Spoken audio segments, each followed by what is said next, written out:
like to introduce Dr. Jackie Gillespie. For those of you who don't know, I'm sure you all do. But Jackie has asked to do the visibility wall today to really inform us about, I suppose, the course that she attended and has took part in with the North East Leadership Academy. So Jackie will tell us all about it, and we've just been talking about, obviously she can beat the drum because there is still places available for people to go on, and there's different levels of skill mix that people might wish to attend. So Jackie's going to tell us about our project and also about all the improvements that she's going to make following attending the programme. I just thought I'd throw that in there, Jackie.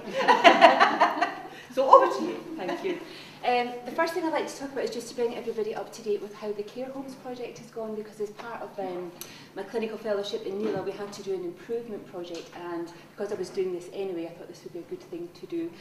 As you know, it was part of our Pathfinder bid to get some work done for the care homes, and I haven't really had an opportunity to tell people how that's gone. People know bits and pieces, but I just thought I'd bring it all together to a wider audience. When I was part of Wearside Commissioning Group, Ian and I were very keen to do some sort of work with the care homes, and we'd spoken about the CHUMS project, which is the Care Homes Use of Medicine study, but we never really quite got it off the ground. But when we came together as the CCG and we had our Pathfinder, I was really enthusiastic about getting this project off the ground. And what it involves is pharmacists going into care homes and doing quality reviews, not just medication reviews, but looking at the whole process of how the medicines are ordered, how they're stored, how they get administered to the care staff to reduce waste, and to provide some informal, non-critical training for care home staff about their use and handling of medicines.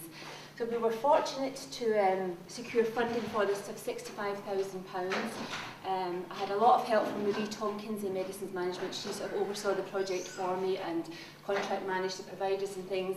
So having secured the £65,000, we advertised it as widely as possible amongst providers that we knew, community pharmacists, and ideally what we wanted were pharmacists who were already working within Sunderland in whatever capacity that was, so that they had local knowledge and could build up relationships with the care homes and also with the practices.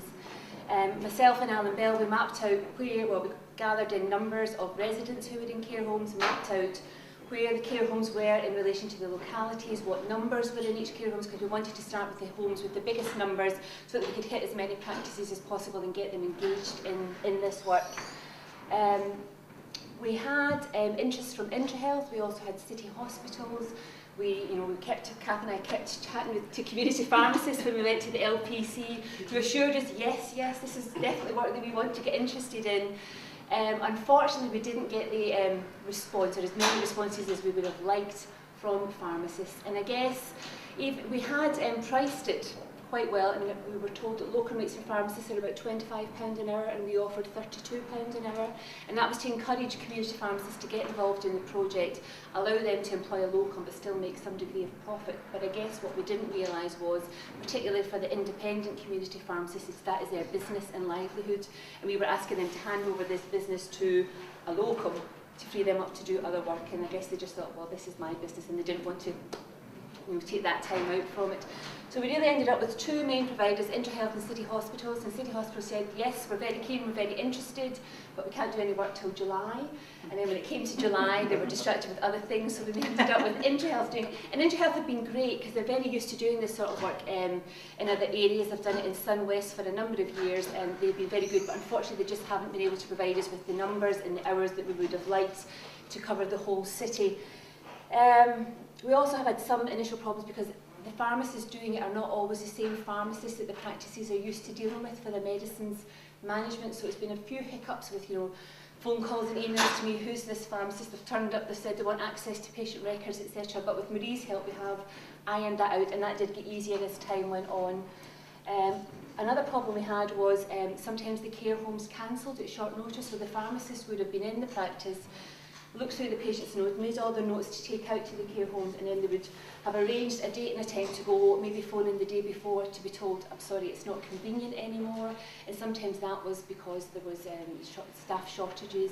But there was one home that actually cancelled twice, and we just became a bit suspicious, and we thought, I wonder if they're worried that because of CQC that there's going to be safeguarding issues and just other things that the pharmacists might pick up on. So we decided that if a care home did cancel on 2 occasions, to let us know so that we could find out if there were any issues. And actually once we decided that, it didn't happen again, but I think it was a good idea to have in our heads just to find out why they would do that. So where we got to. So only one of our 2 major bidders actually came to fruition. We encouraged them to use as many staff as possible. We said that we've got this money, use as much staff, as many hours as you need to get the work done. The problem is IntraHealth didn't dedicate any pharmacists full-time to this. They're all doing various other bits of money, you know, doing the practice work, doing INR clinics, working in pharmacies. Latterly, we have had another provider from South Shields come along. I never remember if it's Oaklands or Oakfields. This is a pharmacist who works in partnership with a GP in South Shields, and they've been doing care home work there for quite a while. And he's actually employed a second pharmacist just to do care home work on a full-time basis. But they've just started coming into Sunderland more recently to do that. But that's the sort of thing I would like to see a bit wider spread so that we can get this work done across the city. So although the numbers have been smaller than we have anticipated, in terms of what we've actually done, the impact that it's had has been great. What you've got to remember is that in Sun West, in the old PBC, there were 3 different contracts for medicines management, and what Sun West did was they took some of their money and they topped it up with half of their incentive scheme to allow them to do this care home work. So they've been doing it for a number of years. So the money, the £65,000, didn't cover Sun West old practices. I think there's 8 of them.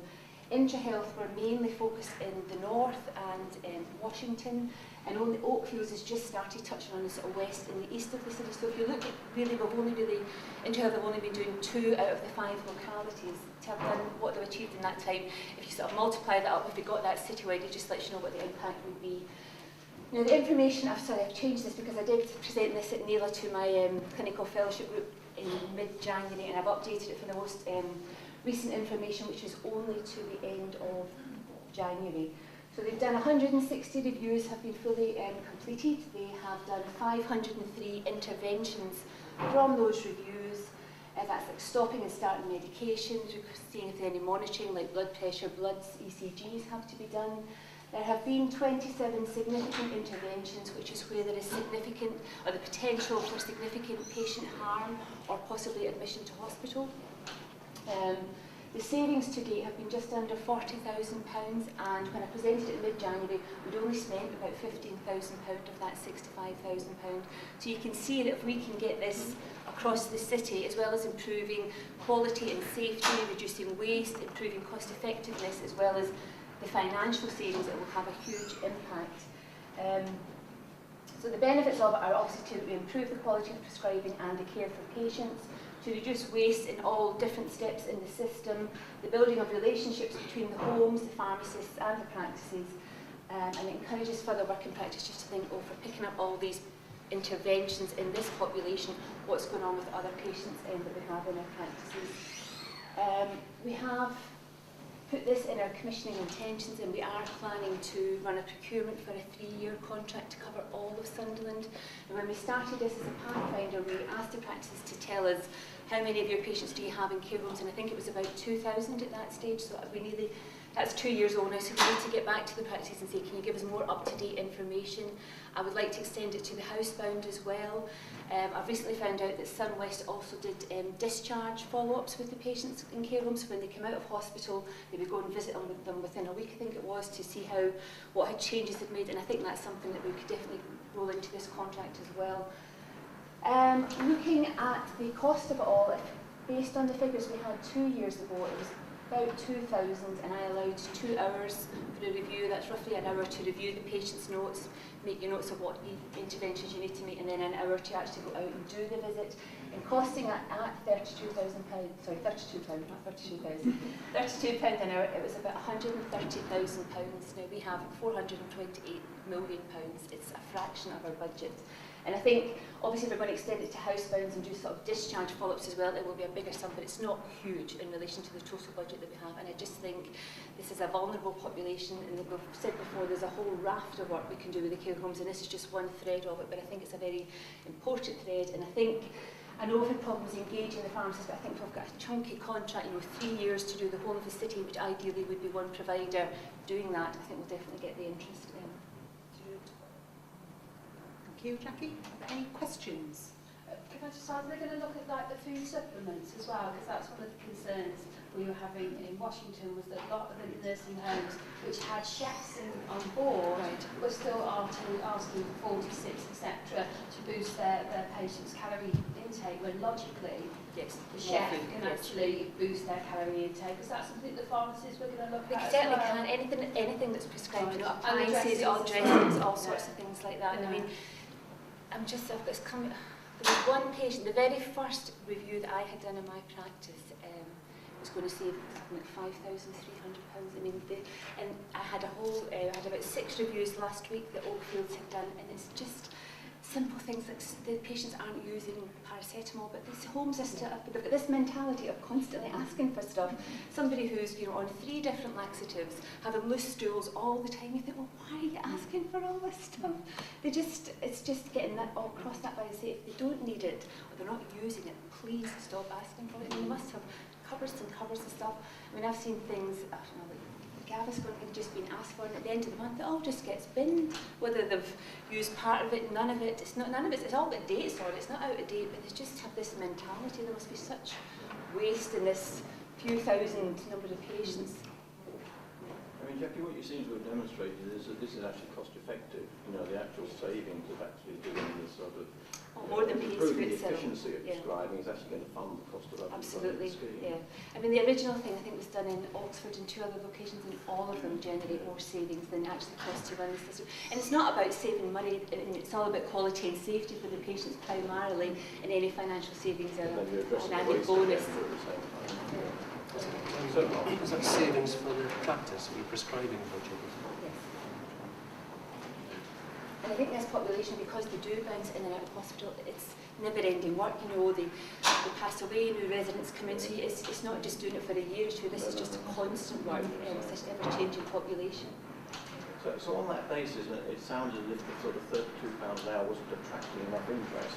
Now that we've actually demonstrated that this actually is cost-effective, and you know the savings are going to outweigh the investment by a long way, do we need to raise the bar a bit in terms of the £32 an hour if there wasn't enough interest in this? I don't think we do. I think giving them a longer contract and saying this is a contract for the whole of Sunderland for 3 years. Particularly as we're having a change of provider for the practice support, I think there's going to be a feel there's enough interest still. So. Yeah. The other thing that's actually happening as well is because there are new schools of pharmacy coming on board. If you'd asked about 10 years ago, there was 16 schools of pharmacy. Now there isn't the restrictions, so as long as you get approval from the General Pharmaceutical Council and get your degree approved, you can actually generate new pharmacists, and there is close to 30 schools of pharmacy now. So there is actually going to come a point where we've got too many pharmacists. In some areas it's actually pushing the locum rate down a little bit. And the other thing is it's started to do is perhaps create a little bit of a differential between the better pharmacists and those who are perhaps a little bit less good. So at the level we're talking at, we should be able to get some good quality pharmacists in the current marketplace. I mean, again, it's what we've been talking about for a number of years. We need to move pharmacists away from just putting pills in bottles and actually using their skills. You know. But that's what they tell us they want. They don't want to be stuck behind your dispensary counters doing. But on the other hand, if you're running a business, it's difficult to get them out, isn't it? Yeah. To actually do it. So if there's more pharmacists around, it can be a little bit easier for us. And again, What have you learned from the interaction between hospital admission or prevention of admission and proactive medication management? I haven't got hard numbers because this 27 of the significant intervention, they're just ones which potentially could have resulted in significant harm to the patients or possibly an admission to hospital. And it's because an admission is so multifactorial, it's very difficult to prove that it's just purely medication problems that leads to that error. But you know, nationally we tell that something like 12% of admissions have medicines at their Because there's been a big push nationally around patient safety and prevention of harm programmes across hospitals, but I'm not aware of how we would use a programme of care about prevention of harm in a care home environment. And it would be really good to begin to try to articulate what we think that might be. Yeah. The standards, there's regional standards, but that's not the same thing, is it? No. But let's say this is just one thread of, you know, I keep seeing your face and Ailsa, because I know there's lots of things that we're aware of that need to be done and all sort of come together, and there's little bits being done, but it's just bringing it all together because there is so much work we could do with this population and hopefully reduce their demand, you know, with sort of bouncing in and out of hospital and, you know, 30-day readmission. vaccinations, things like that.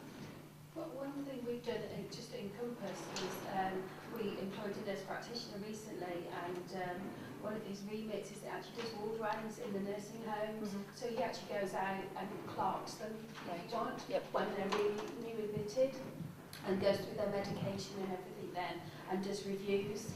And for example, one gentleman came out with a catheter in, and that catheter would still be in because we didn't even know he was in there, and he's had his catheter removed and is fine, so we've saved that, and that's worked very well as well because there is a link. So the staff at the nursing homes know that if they have a problem, they go to one person, and we practice with lots of GPs, you know, a lot, and that works very well as well. So. I know that's something I had a look at in Colfus, and we discussed that, you know, possibly linking practices to specific homes or employed nurse practitioners to do. So we used to have a nurse practitioner in my practice for the over 75s who, you know, would, when they come out of hospital, would go home, say, you're on this medication, this is what it's for, this is how you take it, this is why you take it, things like that. But I think that's another area that we could say. Any final questions? No? Okay, Jackie, move on. The eagle-eyed.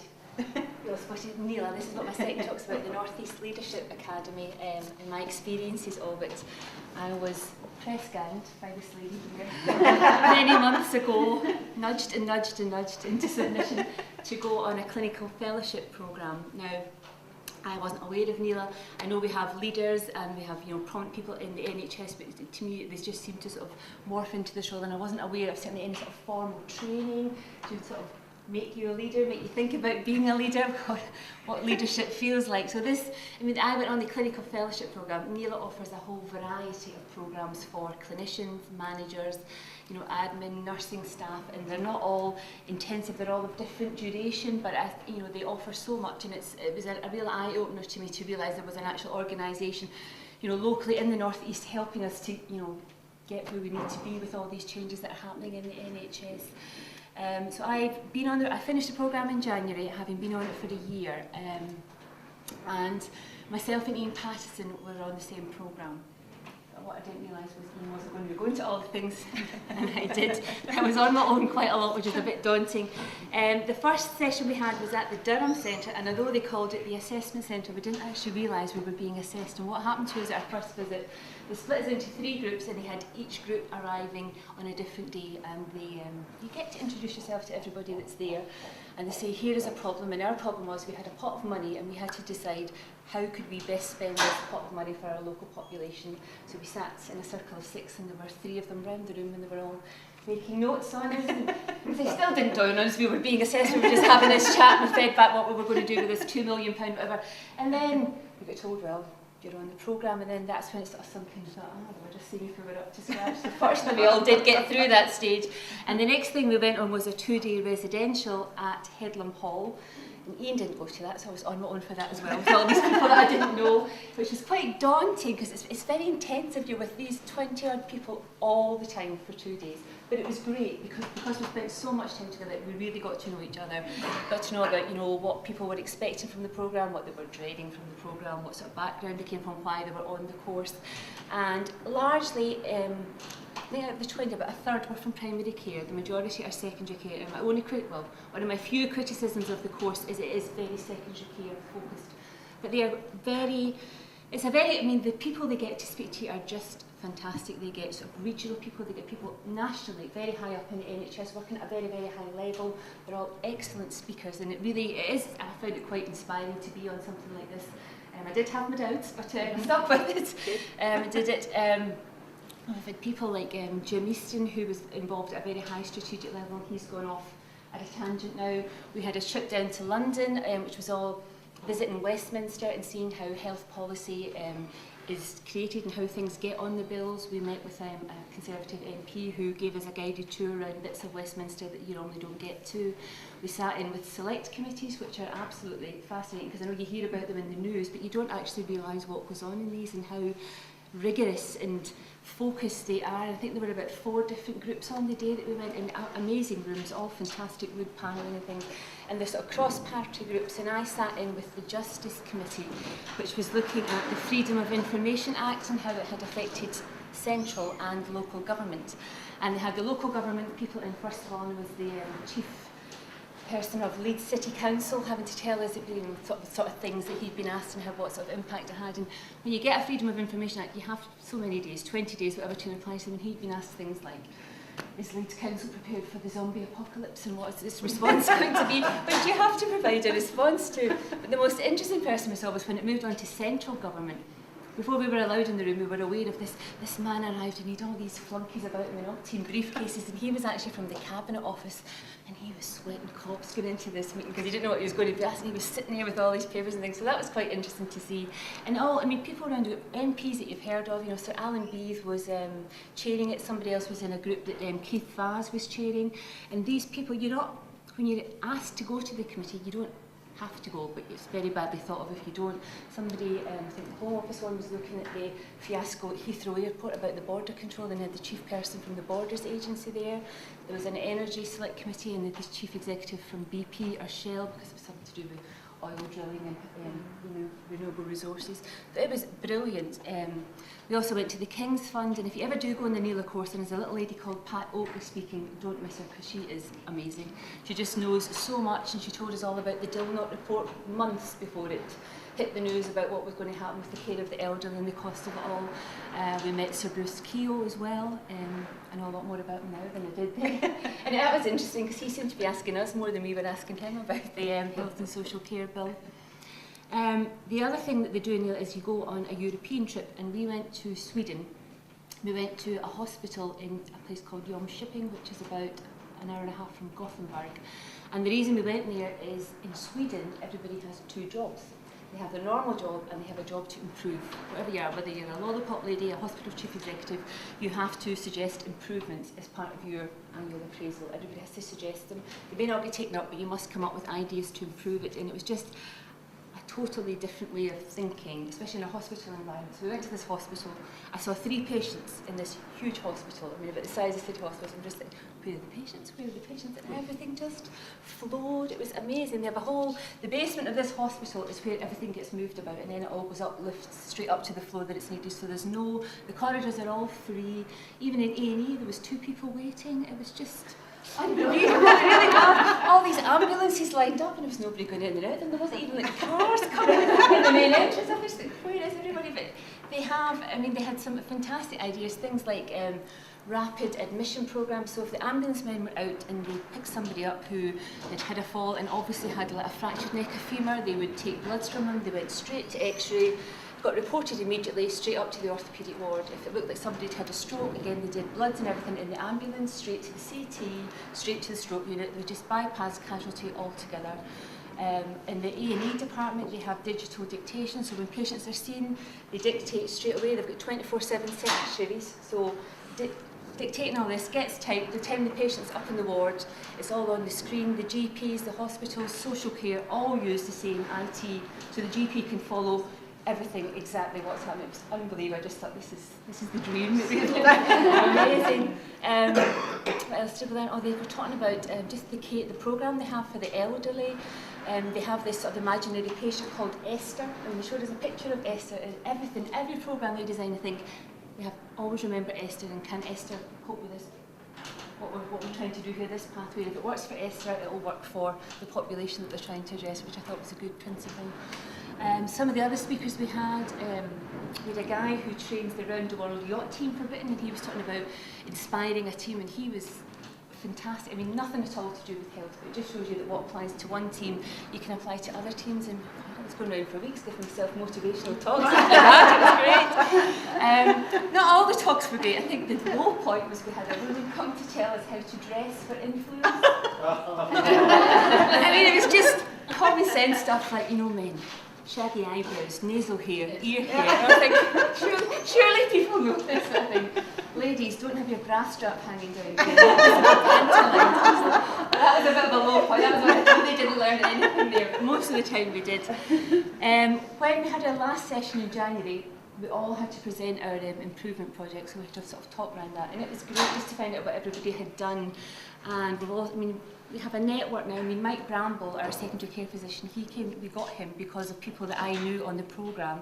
In fact, I think 3 or even 4 of our candidates for the secondary care physician were all through links that I had made doing the clinical fellowship and asking them, who do you think would be a good candidate, because we had to get it from outside of the sort of Kenmure area, and all the candidates we had for that were fantastic, they were really great.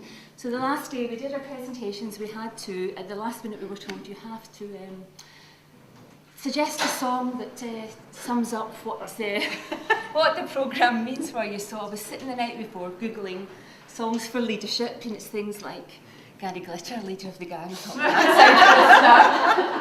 Walk This Way. I thought, well, that's quite good. And then my husband, he's a much more of a music aficionado than I am, says, I was coming up with all these suggestions. He said, no, they're rubbish. So you've got to have the Stones or the Beatles or whatever. I went, okay, give me a song. So he's tossing all these CD cases at me, which is why I have the lyrics here of the Rolling Stones. And it's really, it's nothing to do with the verses, it's the chorus. You don't always get what you want, but sometimes you just get what you need. Because I did not want this programme. I do think it's what I needed at the time, because I would not have volunteered to do this a year ago, as Claire will tell you. So if this woman ever comes up to you, and this, you know where it's leading, you're going to be doing something like this, but I would say just, you know, it was well outside my comfort zone, and there were times where I just thought, why am I doing this? But I think overall it's been a very, very positive experience, and it's just to share that experience more with and hopefully encourage more people to come forward, because we do have to think about succession planning at all levels. In particular, I know some of our clinical leads, like Julia sitting there in the stair, are already started in this, but I would love more clinical leads to get involved in this, and managers and nurses. As I say, it's not just for clinicians, there's so many different programmes that we offer, and we do have money. Wow, yes. Well, actually it's paid for. It's actually the Leadership Academy have secured funding, so it's not that it's actually costing the CCG, so that's another reason why we should try and use the places. We only get allocated so many, but obviously it is a case of first come first served, so if anybody is interested in doing any of the leadership training, then obviously, you know, come forward, or otherwise, as I say, I will come and badge you if I think, you know, that it would be good. But you know, there are opportunities there, and really we need to seize them, to be honest, because it is a really valued programme. Are there any questions for Jackie? No? You're stunned in the silence. They're terrified to speak and then get volunteered to do a programme, that's fine. Okay, that's great. Well, we're spot on time. So I was going to say, with the sun, I know everybody's probably wilting. Yeah. One of the things, obviously, I just wanted to say was what I picked up, and I'm delighted about, is Jackie didn't want to have all these extra bits of information around our poster, but I think it's really important, because what I think we have done is obviously the information and the project that Jackie and the team have been working on just shows the links really with the plan on the page, and you've all been in the sessions, but obviously one of our big issues around prescribing, so reducing the costs, obviously you can see the links there, and I'm thinking of the care homes work, but obviously huge links and massive impact there as well, so I think that's like really valuable that we just sort of see how everything links back. And that's really the purpose of the improvement walls and what we want to share. So, you know, bear that in mind, I suppose, because I'm going to be looking at people to come and present further visibility walls. And obviously we want to make that link, as Jackie just has. So I just want to thank Jackie very much and just say that, you know, it was a really informative talk. And obviously anybody who is interested in the Leadership Academy and wanting to do any of the programmes, feel free to come and have a separate chat with me to promote the work. So thank you very much, Jackie.